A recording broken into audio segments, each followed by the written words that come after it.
लेकर हाजिर हुआ हूँ एक बार फिर एक नई लघु कथा। इस लघु कथा में कुछ हास्यपुट भी हैं, तो आपको ज़रूर आनंद आएगा। एक बार क्या, एक व्यक्ति के ये प्रण किया हुआ था कि वो रोज़ 3 आदमियों को खाना खिलाकर ही खुद खाना खाएगा। तो एक दिन क्या हुआ, उसे कोई 3 भूखे लोग मिले नहीं। उसने काफ़ी देर तक ढूंढा, लेकिन कोई 3 भूखे उसे मिले नहीं।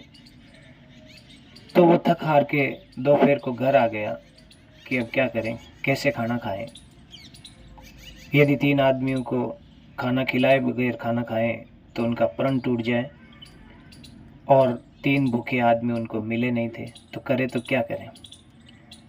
तो उनकी पत्नी ने सुझाव दिया कि हम 3 मिट्टी के पुतले बना लेते हैं और उनको भोग लगाकर भोजन करते हैं। तो उसने कहा ठीक है, मैं बाज़ार से कुछ लेकर आता हूँ। तो वो बाज़ार में गया और उसको एक मिठाई की दुकान में 3 मिठाई के पुतले बने हुए दिखाई दिए। तो उन्होंने उस तीनों पुतलों को खरीद लिया और वो वापस आया। उसने अपनी पत्नी से कहा, हमें मिट्टी के पुतले बनाने की ज़रूरत नहीं है, मुझे ये मिठाई के 3 पुतले मिल गए हैं, इन्हीं को भोग लगा लेते हैं। वो जैसे ही उनको भोग लगाने लगे, इतने में वाकई में 3 सच्चे भूखे लोग उनके सामने हाजिर हो गए। वो आए कि साहब हम भूखे हैं, हमें भोजन कराइए।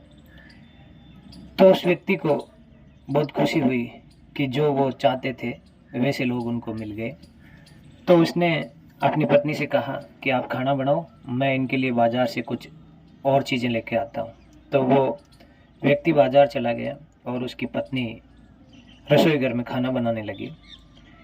इतने में उनके एक छोटा सा बच्चा था जो विद्यालय गया हुआ था, वो आ गया और वो अपनी मम्मी के पास गया। तो उसने वो मिठाई के 3 पुतले बने हुए देखे।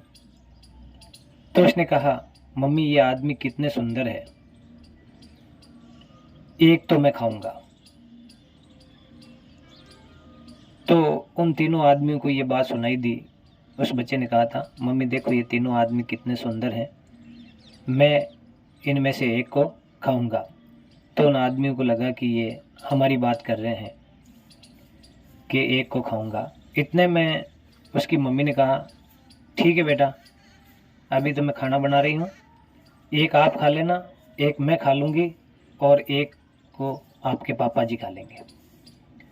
अब उन तीनों में भय व्याप्त हो गया कि ये परिवार तो कोई नरभक्षी परिवार है और ये मनुष्यों को बेला फुसला कर लाते हैं और फिर उनको मार कर खा जाते हैं। तो उनको भूख तो मर गई और अपनी जान की आ पड़ी। तो वो वहाँ से निकले तो कैसे निकले। तो एक ने बहाना बनाया कि मैं टॉयलेट करने के बहाने से जाता हूँ। वो गया, उसके पीछे दूसरा गया और उसके पीछे तीसरा, ऐसे करके तीनों उस घर से निकल भागे। इतने में वो घर का मालिक आ गया और उसने देखा कि वहाँ एक भी पुरुष नहीं था। तो उसने कहा अपनी पत्नी से, क्या हुआ, वो कहाँ गए। तो उसने कहा, मुझे तो पता नहीं, मैं तो खाना बना रही थी, यहीं कहीं होंगे। उन्होंने इधर उधर ढूंढा, वो नहीं मिले। तो उन्होंने किसी गांव वाले से पूछा, बाहर आए तो उन्होंने कहा, भाई 3 आदमियों को हमने इस रास्ते से जाते हुए देखा है। तो वो पुरुष उनके पीछे भागा। तो वो गांव से बाहर जाते हुए दिखाई दिए। तो उसने उनको पीछे से आवाज़ लगी, अरे रुकिए रुकिए, हम तो आपके खाने का प्रबंध कर रहे हैं। तो उनको और लगा कि ये हमें मार कर खाने वाले हैं। तो वो भागने लगे।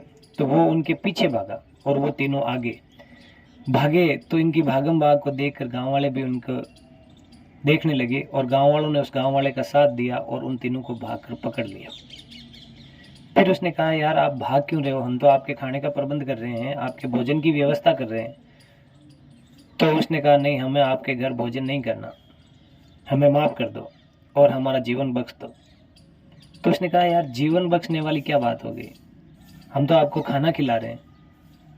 तब उसने सारी बात उस बच्चे की उसके सामने बताई। तो सभी गांव वाले और वो हंसने लगे। उसने कहा, अरे ऐसा कुछ नहीं है, हमारे ये प्रण था कि हम 3 भूखों को भोजन कराकर खुद भोजन करेंगे तो आज हमें कोई 3 भूखे मिले नहीं थे, इसलिए हमने 3 मिठाई के पुतले बाजार से खरीदे थे और उनको भोग लगाकर हम भोजन करने वाले थे। इतने में आप लोग आ गए। तो बच्चा आया और उन मिठाई वाले पुतलों को देखा, तो उसने उन मिठाई वाले पुतलों की बात की थी और उसकी मम्मी ने ये कहा था कि एक पुतला आप खा लेना, एक मैं खा लूँगी और एक आपके पापा खा लेंगे। आपकी बात नहीं थी। तब जाकर वो सहन से दूर हुआ, भरम दूर हुआ और उन तीनों ने वहाँ शांतिपूर्ण भोजन किया। तो इस कहानी का आशय यही है कि सुनी सुनाई बातों पर विश्वास ना करें, उसकी सत्यता जांचें और उसके बाद ही कोई अगला कदम उठाएं। धन्यवाद।